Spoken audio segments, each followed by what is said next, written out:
Hello and welcome to this presentation of Artists Turning Against Torture, which is going to be an auction supporting Freedom from Torture charity.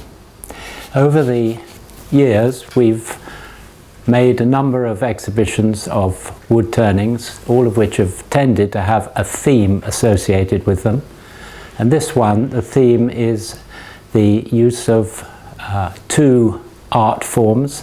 One is the wood turning and the other one is painting or artists. And for this I've made a number of wood turnings, and I've asked artists, mostly locally in Blackheath and Greenwich, if they would do an art form on the piece that they choose. I'm pleased to say that I didn't have a single artist who turned down this opportunity, and I'm really grateful to the artists for doing this work, which has turned out to be, as I hope you'll find out in a minute, a really exciting presentation. So we've got 26 pieces, and I will run through them one by one to see what features I can draw your attention to. And we will also be able to tell you what day and time the auction starts at the end of this. Thank you. This is lot number 1, and it's a vase which I made some time ago, and Meg Dinkeldine, a local artist, has taken it on to do this rather wonderful painting of wisteria hanging down. And she calls it Wisteria.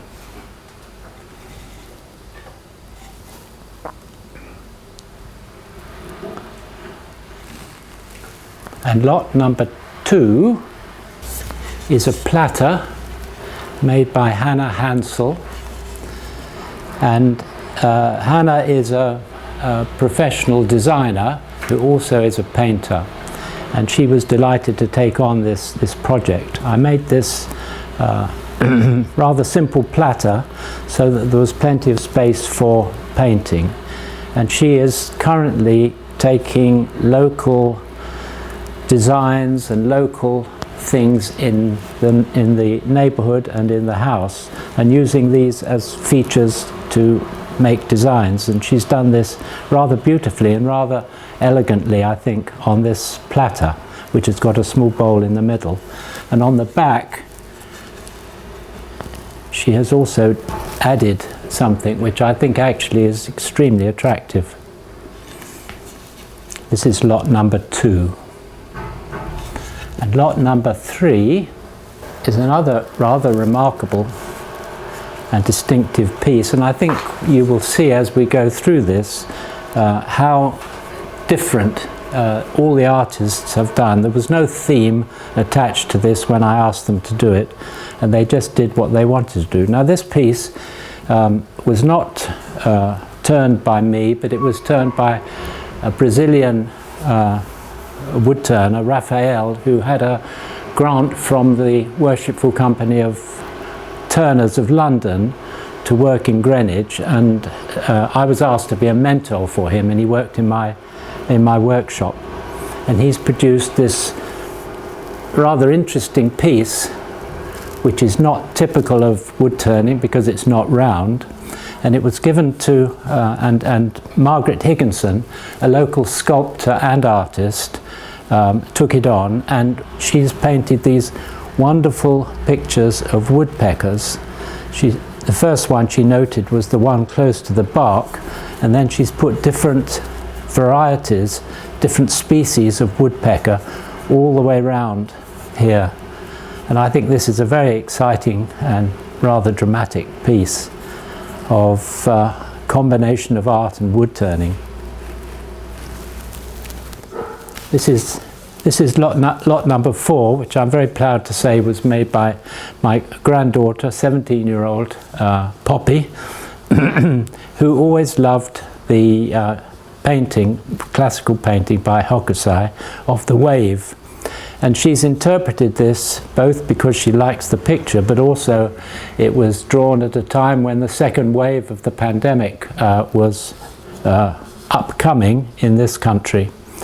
and she's done it very beautifully. And not only that, she did the turning, which is under my supervision, of course, because it's a somewhat dangerous activity, and she's done this.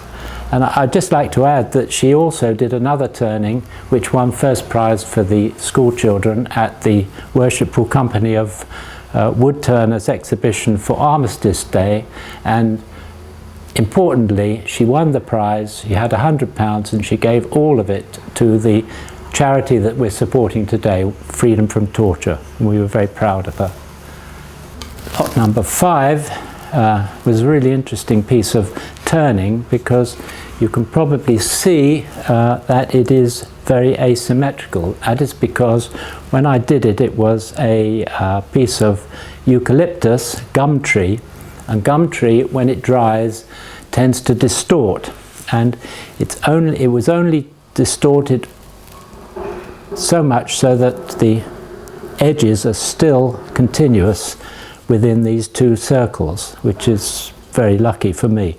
And this painting was by David Webb, who is a professional painter and teacher locally, and he loved the shape and he loved the wood, and he wanted to enhance it, and he's used a form of painting which is known as Bronze Age Cypriot painting, and has these very, very symmetrical and classical rings on the base and within the middle of the bowl. And I think this is a very beautiful piece, and I think it enhances the unusual shape of the eucalyptus.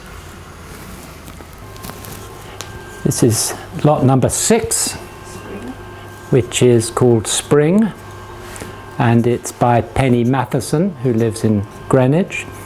And what Penny has done is to take her spring flowers that were coming out at the time she was doing it, which is a little while ago now, this spring, and I think she's done a really beautiful little job on this small vase.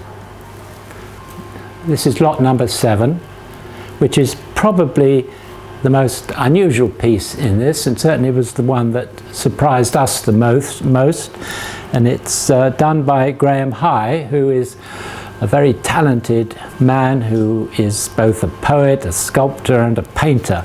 And what he's done is to take this piece, which is urn-shaped, and regarded it as original tree with and he's placed this ivy all around on the outside of it, making it into a three-dimensional piece of work. Rather striking, I think. This is lot 8, which is a painting by Chris Moody of the statue of George II in the Naval College. And he feels that this is a statue that has not had the attention that it should have. And he's also included part of the Naval College, as you can see, as a sort of fisheye lens appearance. And I think this is really a rather striking piece. This is lot number 9, painted by Annette Johnson, who's a local artist and a teacher of art. And she's entitled this "Snowdrops Are Strong," because snowdrops, as we know, can come through quite hard materials, and she's taken a fault in the timber here, and she's made the snowdrops appear to come through the lesion in the pot. This is lot number 10, and it's called Tribute Bowl, and it's by Francis Prokofiev. And she wanted to do this particularly because she's been documenting and studying the ash dieback, particularly around where they live in Norfolk.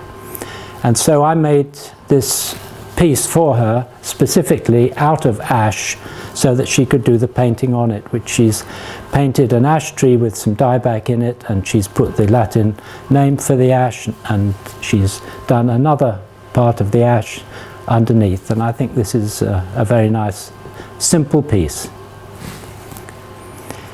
This is lot number 11, a very small and very simple bowl that I made and gave to Linda Romero, who is a local artist. And she has very, very simply put gold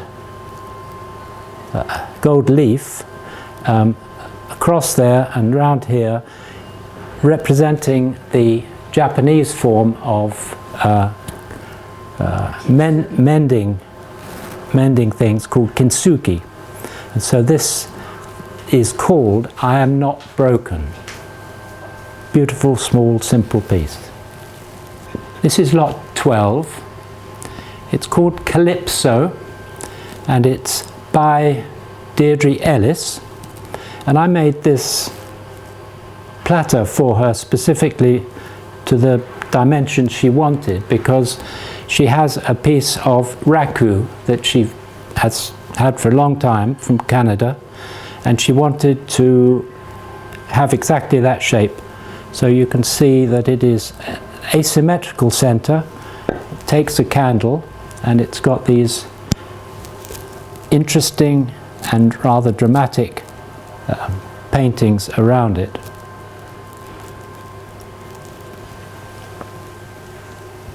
This is lot number 13. It's called A Bird in the Forest. I'll explain why in a moment. It's by Shirley Feltz, who's a professional artist living in Blackheath Air locally. And I made this some time ago, this rather interestingly shaped vase, and she chose it, as all the artists chose their individual piece. And she did a lot of painting in Brazil and Guyana, and she's painted this to represent the vegetation and trees and birds in Guyana and Brazil. This is lot number 14 by Basha Barrow, and the piece was made from walnut, and it's got the natural edge bark around it, and she has called it the Golden Tusk because she's painted the walnuts around, and her son, who is a carver and a gilder, has gilded part of the rim and part of the pictures with gold leaf, which is a rather beautiful piece. This beautiful piece is by Sophie Cook, who's the daughter of Meg Dinkeldine, who we saw first, and they had a mother and daughter exhibition together. And she's taken on and painted this magnolia on the vase, and she's called it Hold On because magnolia apparently, well, I didn't know this, apparently is one of the oldest species of flower, goes back to the Cretaceous period. This piece is by David Maisie, my elder son, and he's called this Hope. And if you look carefully, you can see that he's painted barbed wire around the outside of the bowl, representing the conditions, particularly of survivors of torture, but he's also painted flowers to overcome the barbed wire, giving the title Hope to this piece.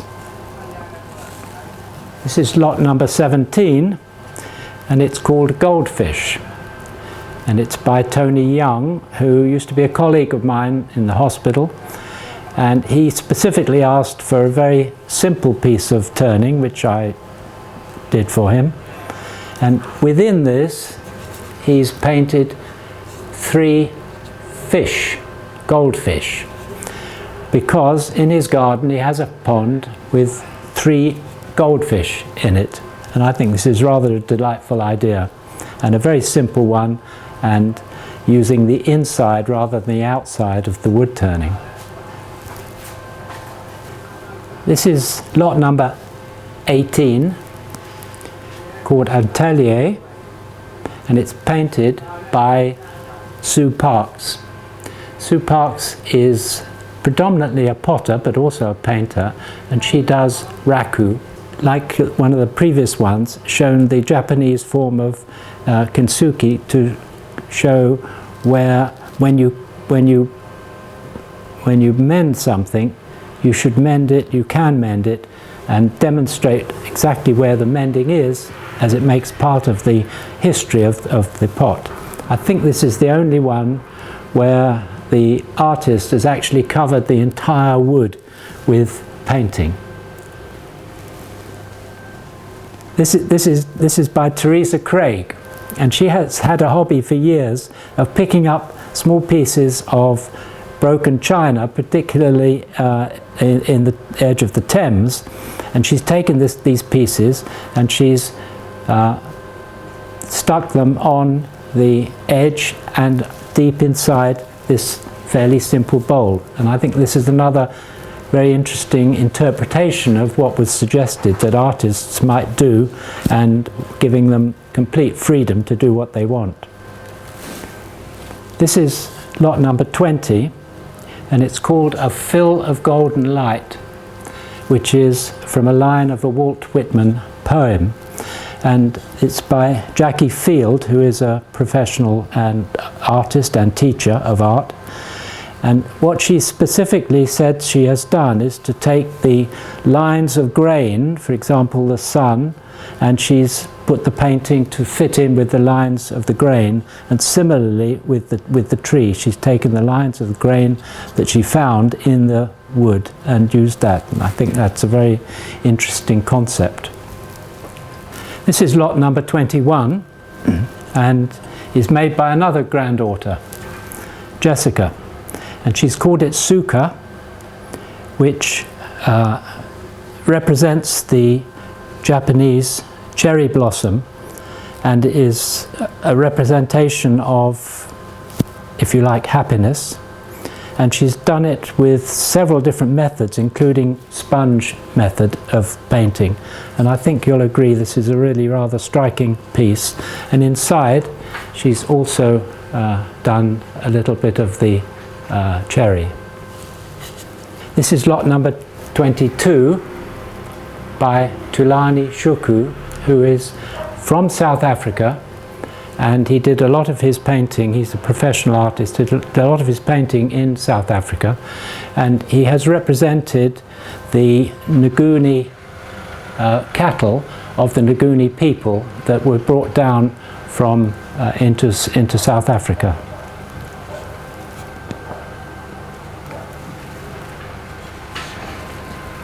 This is lot number 23, which is by Peter Kent. And for people in this locality, I don't need to tell you any more about Peter Kent. He's a very famous local artist. And he's taken this simple platter, which I made for him specifically, and he's drawn in pencil and crayons a picture of Greenwich Park, which is one of the things that he loves to do, and he lives between Greenwich Park and the River Thames, and he's done another one which includes the Thames of Greenwich Park on the back. And I think it's a lovely example of Peter Kent's work. 24, lot number 24 by Irene Maisie, my wife, and I'm very proud of this piece. The turning was somewhat difficult because most turners will tell you that turning round things is relatively easy, turning square things is much more difficult. But the reason that she was happy to use this was that it enabled a painting of nuts on each of the corner, and she's painted different nuts, and she's called it nuts, and she's a very practical person, and she hopes that whoever buys this will fill this centre with nuts and actually use it. This piece is lot number 25 and is very current because it was made by my younger son, Nick, who's a consultant in the NHS, and he's recognised, as the Oxford English Dictionary has just recognised, that there's a lot of words that have come into use during this pandemic, and with different forms he has integrated many of these words, for example hydroxychloroquine, tears, Wix, COVID, etc., into a piece. Again, another rather unexpected result of asking various artists and artistic people to do a piece for us. Lot number 26, the last of the lots, and it was painted by my youngest granddaughter, Ida, and she calls it a bad hair day. The turning itself was by her older sister Poppy, again under my supervision, and she's taken a cultural viewpoint of two people who are identical. She's taken the form, we've taken the type of design from the 60s and used it, and they are sharing the hair between them, and it's a statement of cultural equality, I believe, as well as being an interesting piece related to a previous era of painting. So I hope you've enjoyed seeing those 26 pieces, combining wood turning with the artist's interpretation of some work that they have put onto it. And to repeat what I said at the beginning, the title of this is Artists Turning Against Torture, representing the art and the turning, and the torture being the charity Freedom from Torture that we're supporting. The auction itself will start on the 28th of this month and run for about 10 days. Thank you.